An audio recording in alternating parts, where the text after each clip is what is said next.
Welcome to Crawlspace. I'm Tim here today with Lance, not in the Crawlspace studios in Wormtown, but working remotely. Lance, how are you today? I am doing very well, feeling healthy, not experiencing any symptoms at all. How are you today? Well, that is good to hear. Obviously, we're talking about the coronavirus and the fear that is out there about it and about getting sick. It's a virus that is spreading rapidly. I'm doing all right, Lance. I am terrified of getting it, to be honest. Just mostly because I have asthma and have had asthma my entire life. So I'm quarantining myself, and I feel good about it. And I think anyone who has the ability to do so should also do that. While I recognize a lot of people have to go to work. And I want to give a special shout out to the people who do, like the people in the medical field, the people, even the people in the service industry. They're keeping everyone fed. People in grocery stores, things like that. Those are all people that have to go to work and are sort of vital at this point in American life. Yeah, I mean, unfortunately, right now we have to deal with people from all sorts of industries. You mentioned the service industry. There's the hospitality industry. There's a lot of people who are currently out of work, like for real, like for a month. And it came down within maybe a 24-hour notice, and then they went from having a job to not having a job for at least a month that we know of. And also there's many establishments that might not have the financial capability to bounce back from something like this. There's a lot of establishments that something like this could shut them down for good. And, this is an interesting time we live in, and it's a defining time as well. We'll see how everybody bounces back from this in June or July. But, hopefully... Yeah, we don't really know. Yeah, hopefully it runs its course and we're able to figure out how this is going to be contained. Yeah, one thing we do know, though, Lance, is that we will be here doing what we do. Because I think, luckily, really, we're not super affected by this. So, I mean, we just want to give a big thank you to everyone who's listening to the show and still here with us. We're actually going to start doing some live shows. I think they're going to be on YouTube. We're figuring out the technical details behind the scenes, but we're going to do some live shows. So we're going to bring you an extra episode a week. Really just want to interact with the audience, you folks out there. And want to hear from you. I mean, honestly, like I'm stuck in. Like I want to be social at this time. I need to connect. If anyone's been, monitoring my Twitter feed, I'm way more active now because it's just I feel like sharing. Well, yeah, exactly. And we're looking at what we're doing here, and we don't have a job that puts us out in the public or in front of people. We're not putting people at risk. We're not at risk if we continue to do the job. And as long as people are home and they are working working from their home office, it's something that we can provide to them. We're able to do this, so we might as well throw on another show while we're able to do it and help people get through it. You were just giving a couple of shout-outs to some businesses, and I don't want to miss the opportunity to say a shout-out to, this is going to sound weird, a shout-out to Thermo Fisher. They are aiming to produce 5 million tests a week by April, which is extremely good news. Well, any good news now is reason to celebrate because just about every news article, the picture gets more and more grim. So we would love more good news. So that's great. Yep, 1.5 million in stock. They're aiming for 2 million a week and then 5 million starting in April. Okay. Well, Lance, for this episode today, we have number 7 in our series on the unsolved murder of Sheila Shepherd from 1980 in Saratoga Springs, New York. Yep. We keep pumping out these episodes on Sheila Shepherd because our time there in New York that we spent with the investigators, the current investigators, and now the one of the former investigators, the original investigator, one of them, the story just keeps playing out. Yeah, we've recorded a little bit more with this fella, Tom Mitchell. He is one of the original investigators, worked the case from day one.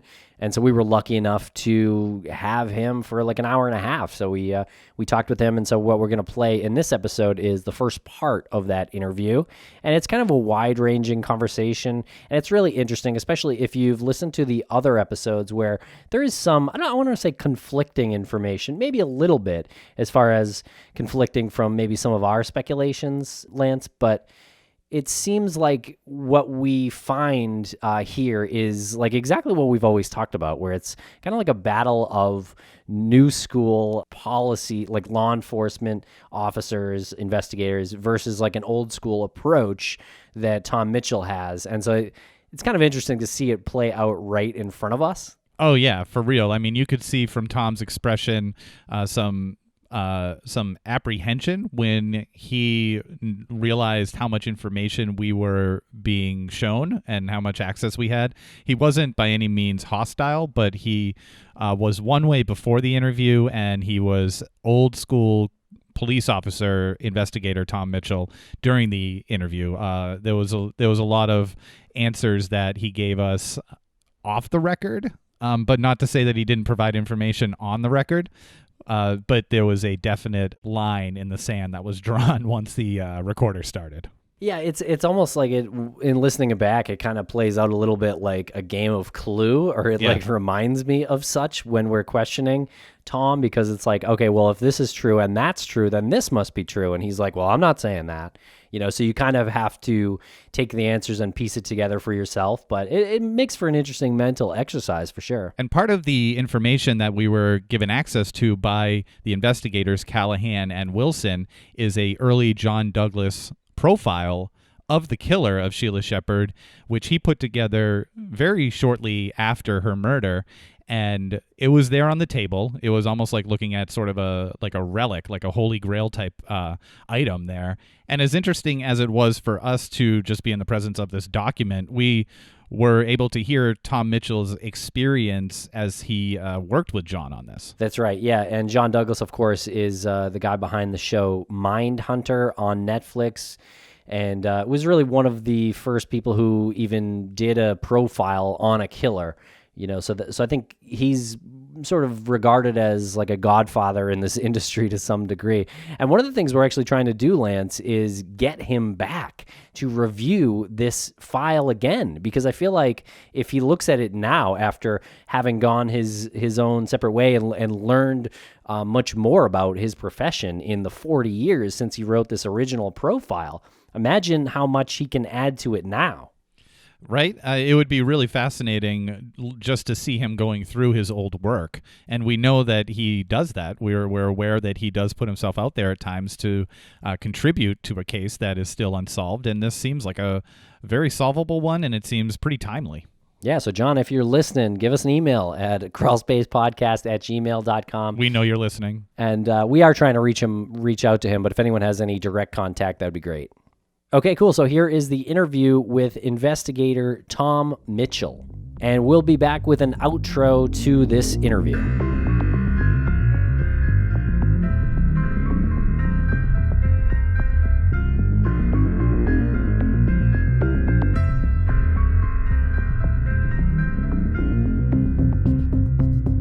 How's it going, Tom? Thanks for coming down. You're welcome. And so your involvement in Sheila Shepherd's case, what was that? And what was your position in the police department? I was an investigator at the time when this occurred, and I was one of the investigators that was involved in the investigation into the crime. How long did you work on it? Until I retired in 1996. So 16 years. Yes. How often were you revisiting it? It depended on whether new information came in, whether it be someone telling us, providing information, or exploring something that had occurred elsewhere that may have a connection. Okay. Does this case stick with you? Yes, it does. Is it because of the fact that it's unsolved? Is it? Well, it's a combination of things, that I was a part of the initial investigation. I knew the family. I knew the victim. Mm-hmm. I'm from Saratoga Springs. I raised my family there and spent almost 30 years with the police department. You knew Sheila? You met her? I knew of her, yes. Yeah. I knew her as a young child. I didn't know her as she got older, but I knew her parents. When did you get the call about it? When did you first hear about it? I was working the evening shift, so I hadn't come on duty yet. Mm-hmm. I got a call at home being called into duty to assist in the investigation at the scene. And what did you think when you got there? That we had a homicide. Yeah. It was the very early stages. The body was still there. The coroner hadn't arrived yet. Preliminary things were being done, the photographing and identifying evidence. So that was on Tuesday or Wednesday? I believe she was discovered on a Tuesday. Yeah. Yeah, that would have been the day she was discovered. Oh, so you were there the day she was discovered? Yes. Okay. I was called in. Okay. Other officers had been there prior to my arrival, but I was called in and joined into the investigation. Okay. Is anything weird about the crime scene other than obviously there's a victim? There were some things that were unusual.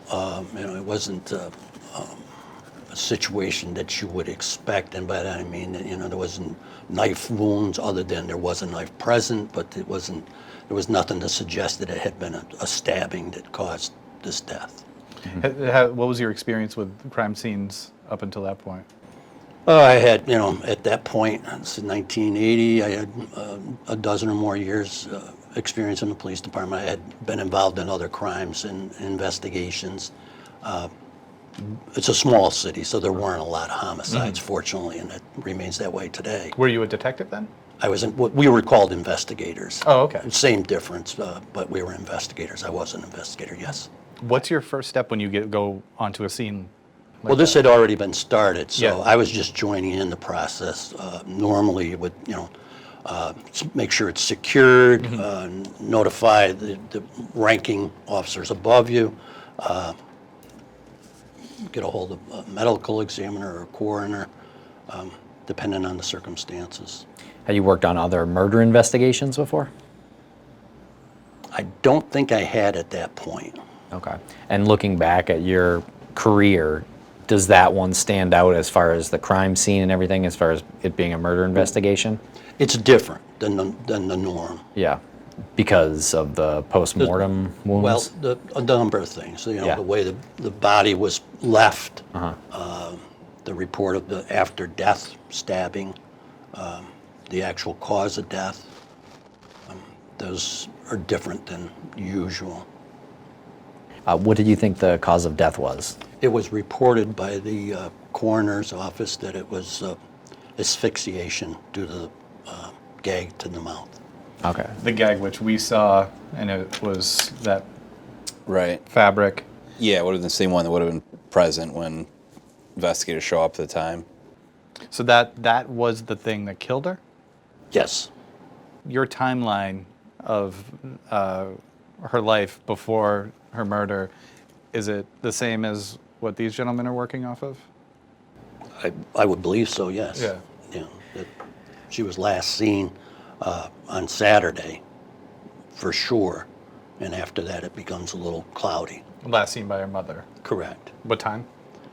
I believe that was in the afternoon. I don't recall the time of that, but we did have and found at the scene a cash register receipt from a local supermarket that indicated that purchases had been made that evening. And we have witnesses on the street that report seeing her headed in a downtown direction also that evening. But after that, it's debatable as to the accuracy. Just because of Saturday night in the city and... Well, not so much that, not that many people had seen her, obviously, or we would have had more information. Yeah. People that thought they saw her one day, and in fact, turned out to be a different day. that actually happened? Yes. As far as the crime scene, do you believe she had consensual sex before, or was that able to be proven? Or? There was no indication of that. So we don't know if she had consensual sex or not before, or We don't know. okay, but she definitely wasn't assaulted and raped. There was no evidence to lead you to believe that. Okay. The store that we saw the receipt at, that's Grand Union? It was a Grand Union supermarket. Okay. They were a supermarket chain in the Northeast back at that time frame. They have since gone out of business. And that was walking distance from her place? Yes, it would be along the route between her parents' apartment and hers at the opposite end of town. And how soon after all of this did her ex-husband you said that he voluntarily came in to be questioned? Yes. How soon after? I don't have the exact time, but it was within a day or two. We made contact with him and requested that he come, and he did. Okay. And he was okay? He was, other than probably... No, he was upset over yeah. the loss, but other than that, he was fine. And you questioned him and you cleared him pretty much immediately? Or was there a time? I wouldn't say we cleared him immediately. Okay. His, alibi, we'll say, was, proven to be correct. His demeanor was appropriate. But at that stage, no one had been either eliminated or strongly considered. And there was nothing taken from the apartment. The only thing that's been reported as missing is the photographs, right? Keys. I'd rather not comment what is missing from the apartment, if anything. Okay. Did you walk into the apartment and think that there had been any forced entry at all? There was no evidence of that. And that was because I imagine it'd be obvious. Well, if they had to make a forcible entry, it would Yeah. be obvious. If it were an unlocked door and a person invited in, Yeah. then there wouldn't be. Yep. And there was no evidence to support those theories. Do you think this is someone who was familiar to Sheila? Most definitely. Yeah. Someone who knew her and she knew them. Have you ever entertained the idea that someone was waiting there for her? There was no evidence to support that either. You expect if this was a planned event that there would be some resistance on her part, and there was nothing to suggest that. And was she left-handed or right-handed? I recently read, I believe she was right-handed, but I can't be 100% sure. And how busy was the street back then? Because we were out there the other day, and we had trucks going by. And Oh, Saratoga has changed dramatically Yeah. in that many years. I mean, it was a small town. The population was dramatically less. There were more vacant lots than there were bar rooms now. Yeah. And the same thing as far as, the development. There's very little free space, and there's a lot more traffic all the time. What about the Cool Whip? Is there, how do you feel about the Cool Whip? It was found in the sink? Was it? Again, I'd really rather not discuss too much about what was found in the apartment. Okay. There was an account that was pretty fascinating where someone saw flashlights or reported that there was a flashlight in the apartment. How many days after? Was that That weekend, it was she found on the Tuesday the 25th, it was the 28th. There's a report, Dan Jewett and somebody else go to the apartment. Somebody reported walking by, they see flashlights. They think there's flashlights inside. Yeah, I believe I was on duty that night, and I was there also, and that was unfounded. Okay, nothing to it. unfounded meaning? You Didn't find any evidence that anyone had been in the apartment. It was locked when we got there, and there was no indication anyone had been in there. Okay. Now, what about the keys, though? I don't know if you want to talk about the keys, but there were keys missing when. That again is something I'd rather not talk about. It's not confirmed that there were or were not keys missing. Right. Okay. tell me you don't want to talk about it if you want. But so were there keys that were turned in that might be hers? No, not that I'm aware of. Okay. Yeah, you spoke with John Douglas, and he had a profile done. He performed the profile, yes. Yeah. Yeah, I'd love to take a look at that and sort of ask you about your recollection of that. You know the protocol on those release of that information? No, that's, I would check. if you just with want to the talk about author. your, okay. I can talk about my involvement, but as Okay. far as Yeah, that's fine. We kind of left that to however you wanted to handle that when you came in, since you were actually there at the time. Yeah, we won't get into yeah, I don't know if that was anything, parts of it were made public, and I don't know about its entirety. I don't believe it was. Okay. How much did you know about what he did at the time? What John Douglas did? I guess my real question is, how did you meet him, and how did the topic come up? We presented the facts of our case and submitted it to the FBI's Behavioral Science Unit for their study to assist us in our investigation. Special Agent Douglas was the behavior scientist that performed our analysis and reported back to us.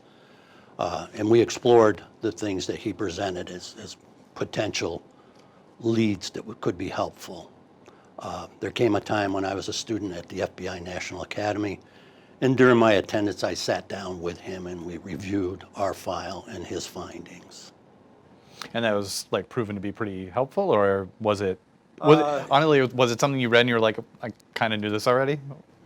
There were parts that, were expected, Yeah. and there were other parts that were most helpful and remain to be helpful. Cool.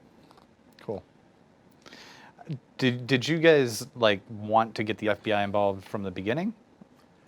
It was a relatively new approach Okay. at that time, and I believe we were made aware of it by perhaps a local FBI agent or state police or someone had suggested it, and we took advantage of it. Okay, you took advantage of it. So how does that? What's the process? There's a form that has to be completed. You present the facts of your case to meet the criteria to perform the analysis. Mm-hmm.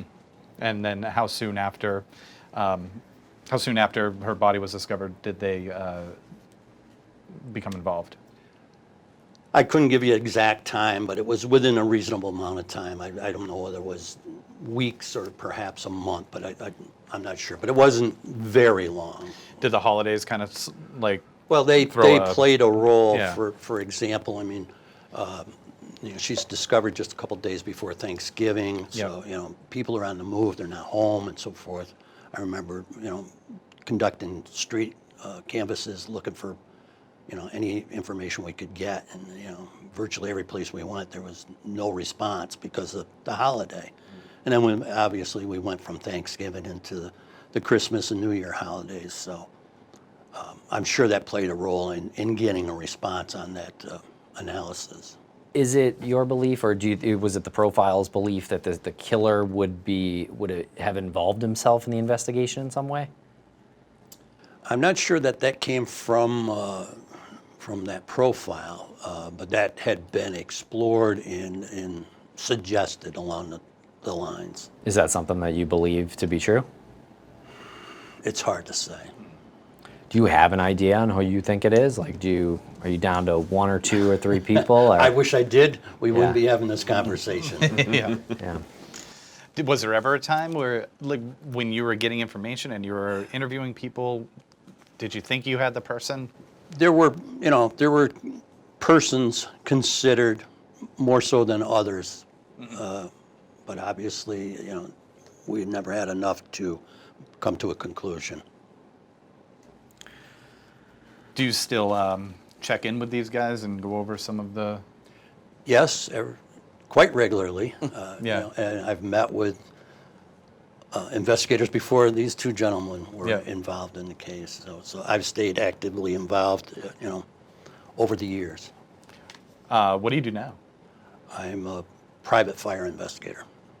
Like arson and stuff, or just fires and? I investigate fires for insurance companies. That's cool. Did you ever do stuff like that with the department? That's where I got my foundation for my second career. Okay. Gotcha. Did these guys ever reach out to you and say, who should we talk to? Yes. You guys have overlapping interviews?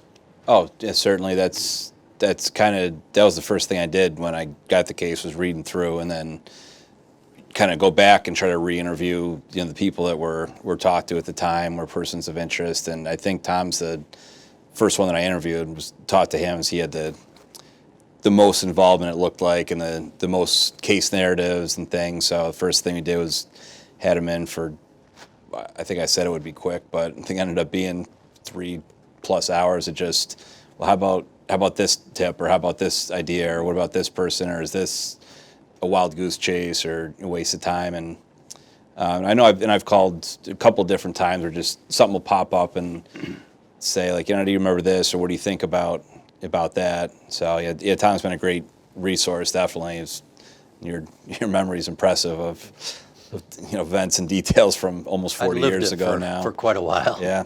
It's not, yeah, you're still living it, yeah, but directly involved with it for 16 years, right? At least. Yes. Yeah. So is there anything you can tell us that has been ruled out in your mind or for the case? Not that I can think of. I mean, it's an open case, so all things are out there for consideration. Yeah. Her husband is basically ruled out, though. Her ex-husband. He did come immediately when we requested that he do so. His interview went well. His story checked out right immediately after we had interviewed him. We went to where he was living, and confirmed his whereabouts. And we had, over the years, never developed anything to suggest that we missed something along those lines. And unfortunately, now he's no longer with us. So he has a solid alibi that's been checked out, and he was at least 5 or 6 hours away at the time. Yes. And you feel comfortable with the alibi and the people who... Yes, and combined with his demeanor when he was interviewed, early on in the investigation, his response would be as I would expect it to be. What you've mentioned that a couple times. So what would it have looked like if it didn't go that way? Sometimes in this situation, a person that's being considered might become hostile and not want to talk for whatever reasons, or something along those lines. He seemed to be straightforward and had nothing to hide. Were there other people that you interviewed that were not that way? There were other people interviewed that were off and on cooperative. Do you consider them persons of interest? Possibly. These locals? They were at the time. Okay. So how many people, 4 or 5, that you think they could be? I can't put a number on it, but there were people that were considered for one reason or another and not totally eliminated as a person of interest. So you believe that you spoke to the killer of Sheila? I wouldn't go that far. But you believe the person was interviewed? I wouldn't say that either. It's just that there were people that were questioned that still could be considered. They haven't been eliminated. Who was the person that first contacted her ex-husband about it? That I don't recall, whether I did that myself or Lieutenant King, but it was either one or the other that made that contact.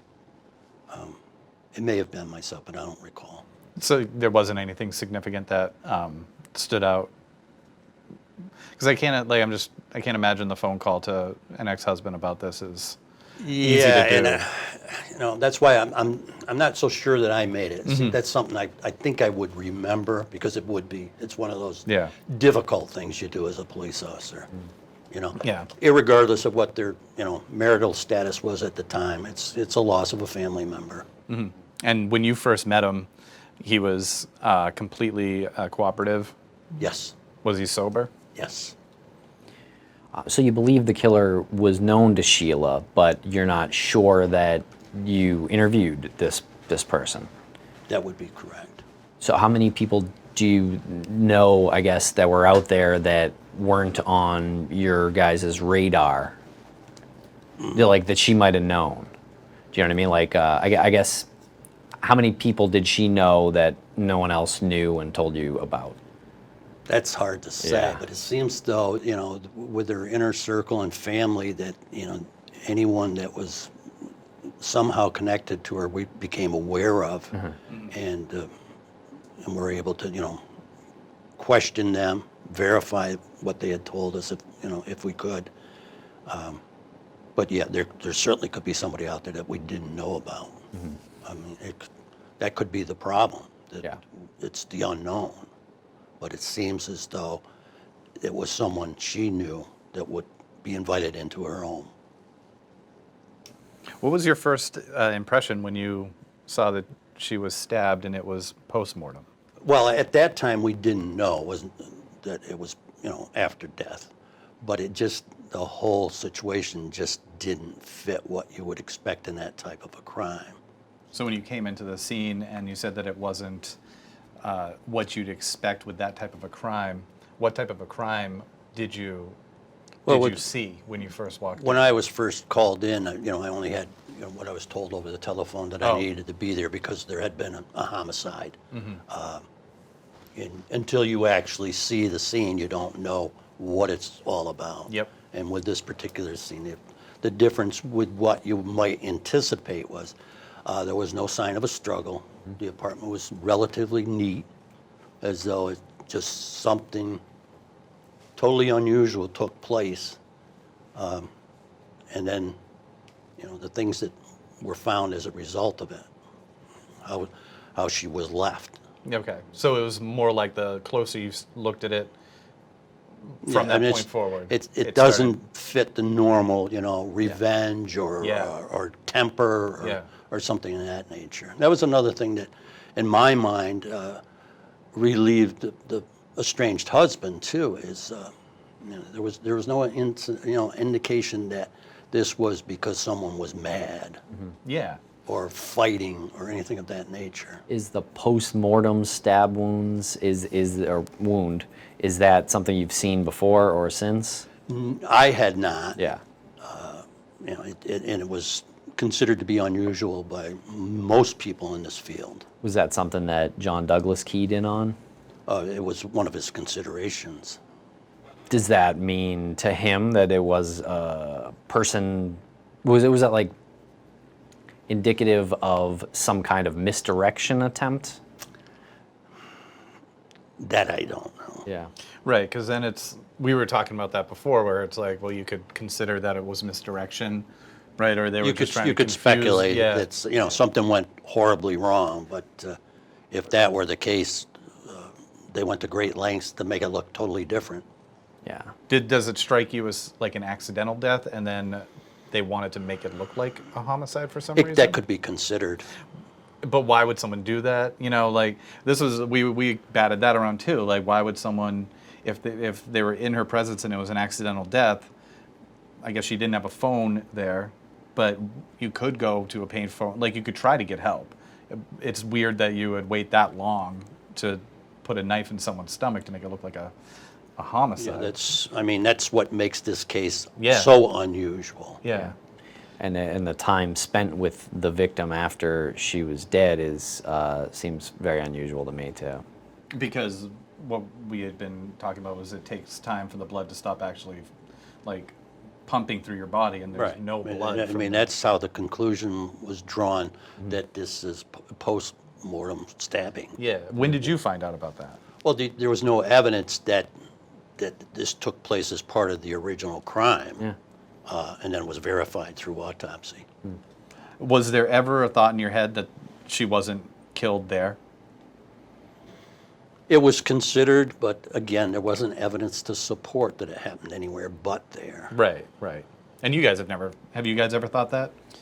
No, like I said, because of the lividity and the way that Right. the pooling, she's undressed, and I guess to be carrying a dead body through the streets, even late at night, you would think would arouse some degree of suspicion or someone calling in. But most importantly, the fact that the lividity was consistent with her being at that location Yeah. from the time of death. And what does that mean, lividity? Once you die, the body goes through various stages. The blood flow stops and it settles. So if you were to be found laying here and the lividity had settled into certain portions, there's evidence to support that. And how was the scene left after her body was removed? How long did you stay there? Did you see it through until the body was removed? I'm not sure that I stayed for that part. I may have been assigned to do follow-up interviews with the immediate family. Okay. And is it just my like thinking about this through movie, the movie world. Was there crime tape up? Was there like like any sort of? I don't believe we were into crime tape at that era. Okay. Was the window locked back up, I guess? Yeah. Once we were done, Yeah. the apartment was secured. Secured, okay. Okay. So anybody who would go back in there would have to have a key or break in. Right. Okay. Yeah, so I guess what kind of stuff do you guys talk about when you Yeah. hop on the phone or get together? I guess just different things where I'll read a report from back then. I know I've asked Tom for like clarification. I guess terms are not always the same then as they are now. Like the way we'll write something up or the way that we go about, doing something. There's names in there that are sometimes like nicknames or abbreviations that'll be like, who was this or what was this, person. He's steered me towards, who that was, or a name will pop up and I'll say, whatever happened with this person was that, like, oh yeah, we talked to him, we'd follow that up, that they were, alibied or whatever the case may be. The access to find people with us is a lot easier with master name in our system. So you put a name in and a date of birth, you could find out where they lived and that. And then he didn't have a lot of that technology. So it's nice to find somebody who actually knows maybe who this person is. You know. Yeah. When you were getting reports back then, and people were calling in with statements, and maybe there was other departments in the state that had similar crimes. How do you reach out, like in 1980? How do you find out about other districts or other counties? And Well, there would have been a teletype message, which was our means of communication with other police agencies. I have no idea what that is. Okay, it's quite archaic in Is it like today's texting? world.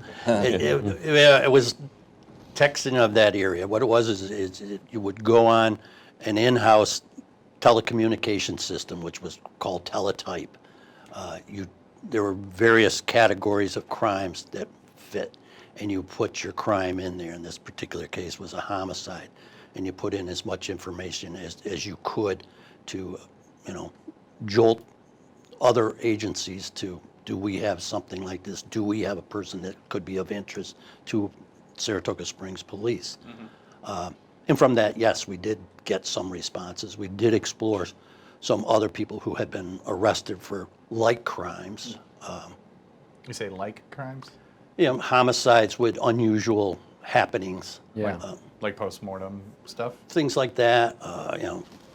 You probably know, some of these other things like the initial killer The alphabet from killer, the yeah. other coast, and things like that, which that was considered in view of our Saratoga Springs and Yeah. Sheila Shepherd.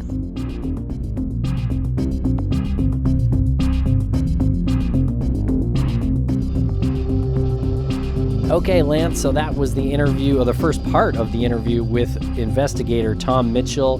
Definitely a great guy to talk to, but you kind of hit the nail on the head what you said in the intro, that he kind of treated us like press, like typical press after, once the cameras started rolling. But, no disrespect to him. I understand his process. He's been trained to do such. Yeah. And he was totally gracious when we weren't recording. He was gracious when we were recording, but he's a super nice guy. He did many years with law enforcement, and he still currently works with them on fire investigations. So he's not getting out of that mentality anytime soon. I was really sort of taken aback by how comfortably we slipped into the role of asking him questions. I think at some point there's a moment where, and I can't pinpoint exactly what this moment was, but when it was realized that he wasn't going to be giving us exactly what we wanted in a forthcoming way, so we had to shift. And I remember kind of sweating for a little while, and then just shifting into this other mode of, I guess now I'm just going to have to pretend like I'm an investigator questioning a suspect or something. Right. We're trying to get the information from him. Yeah, pry it from him. Because there was a little bit of a game being played. Obviously, that's kind of what happens with media and someone, us being the media in this case. Yeah, and it's also a testament to his professionalism. Sure. And the case itself, the integrity of the case. He still wants to maintain that, and he is very guarded about who he shares the information with, because he probably has so much information that could put somebody to jail for this. He just can't connect the dots yet, and he's not going to give it all up to you and I right away, even though we are the next Woodward and Bernstein. We are Douchewood and Turdstein. That is, oh, yes, I misspoke. But Tom Mitchell has a lot of clear information. He's obviously evidence-based. He's not going to give you his thoughts on it or his speculation. He's just going to give you the facts. And that's up to us to do, which is why we're here in this outro, quite frankly. One thing I found really interesting, Lance, is that I think it was episode 6, in this series, we spoke about how we believe it's possible Sheila's killer went back to her apartment later that week. And we found out in this interview with Mr. Tom Mitchell that there was, I think, only a few days later, maybe 3 days later. And Tom said it was, quote, unfounded about someone going back to the apartment. He said, we found no evidence of that. But I want to be clear, that doesn't exactly mean that it didn't happen. He just said we found no evidence of that. Right. It's unfounded. We found no evidence of it. What we do know is that there is a account of what appears to be a flashlight moving through Sheila's apartment after she's murdered in the days after. And we do know that photographs were missing, and we do know that the keys were found across the street. We're just trying to put together maybe a possible scenario, and we're trying to, we're not trying to force it together, but there's an account and there's things missing, and there's, I guess, in our heads, maybe some credible, I guess, evidence that there would be somebody in there, or there was somebody in there. Whether it was a killer or not, who knows, but who else would it be? Yeah, landlord maybe, I don't know, but it was around midnight, I think, so that's a bit peculiar for sure. Yeah, that's just one of the things that Tom didn't really want to get into. Another thing was the Cool Whip when that came up. So there was a Cool Whip type substance that was found on, I believe, some silverware and on a plate in Sheila's sink. So that might come into play later. We're really not sure. That perhaps connects to a person of interest, but Tom really wasn't giving us that information right now, but it could be relevant later. Yeah, right. There was a little bit of relevance there, possible relevance there, but he also said that this may be like Ajax or something that would clean silverware, clean dishes, like a residue. Left it open for the interpretation. And again, like you said, this is something that may come into play later. And I thought it was interesting that Tom said the alibi, quote, relieved the estranged husband. So that would be Sheila's ex-husband, who we spoke about in some of the last episodes, especially with Sheila's aunt, Terry, who sort of believes that he might have been responsible. And so we kind of debate that, but it is interesting to hear Tom really, impressed by the alibi. So it does sound like Tom Mitchell doesn't think Sheila's ex-husband had anything to do with this. Right. I mean, the alibi is pretty rock solid if the timeline that has been established right at 1980, right in that time frame when she was murdered, if that is rock solid, then yes, Shep, her ex-husband, has a airtight alibi. I would say that there's no real chance that he would be able to make that journey and perform that act and get back to some location that was safe for him. But that's if the timeline is rock solid. I don't know if Tom has actually considered Sheila maybe killed outside of that timeline. Yeah, I would bet he's probably considered a lot. So I don't know. For whatever reason, he is it sounds pretty convinced about the ex-husband alibi. So yeah, we'll certainly go with it. It does sound like the other investigators, Callahan and Wilson, also believe that. But I think they obviously don't want to be disrespectful to Sheila's family, who maybe believes that Shep was responsible. And finally, Lance, I wanted to bring up the alphabet murders that was discussed briefly in this episode. There were a span of 3 murders from November 16th, 1971 to November 26th, 1973 in New York. The killer is unapprehended as far as we know. There is some speculation that people believe it's a guy named Joseph Nasso. But interesting, right around Rochester, New York is where these murders happened, and the victims were double initialed people. So Sheila Shepherd would fit into that if this guy or this killer killed Sheila, right? Yeah, I mean, it's kind of hard to look at Sheila Shepherd from Saratoga Springs and not connect it to the alphabet murders. The victims in the alphabet murders were Carmen Colon, Wanda Wolkowitz, and Michelle Manza. And they were also killed during, like you said, from November 16th, 1971 to November 26th, 1973. So if you're looking at all of the connections here with the alphabet murder, you do have the double letters in both Sheila's name and the town and the time frame. She was discovered on November 25th, so she was killed around the same time frame as these people too, these other young women. Yeah, anywhere from about 7 to 9 years later or something like that. But I would say the biggest difference here is the age of these victims. They're all 10 or 11, and Sheila was an adult. Yeah, that's a really interesting point, Tim, because I was considering that as well. You have these young girls, they're 10 or 11 years old, and you have 9 years that pass, and I was wondering if we were to consider this person to be the same person who kills Sheila Shepherd, did he grow up as his victims would have? Do you know what I mean? Yeah, that's a fair point. The only other thing I'd add is that Rochester is about 3.5 hours away of a drive, about 221 miles away from Saratoga Springs. So obviously not impossible for the killer to have moved, but it seems like a different situation to me. But there are some similarities with ligatures and things like that, and apparent sexual motivation. There was no obvious sexual abuse to Sheila Shepherd. However, she was stripped naked and tied to a bed. Whether that was done post-mortem or not, there would be a suggestion of something similar with the tying, with the binding, and also with the apparent sexual motivation. But it's really hard to not look at the alphabet murders when you're talking about Sheila Shepherd from Saratoga Springs, same state, same time of the year, late November. Thank you very much, everybody. We will be back soon with more. And stay healthy and sanitized and wash your hands.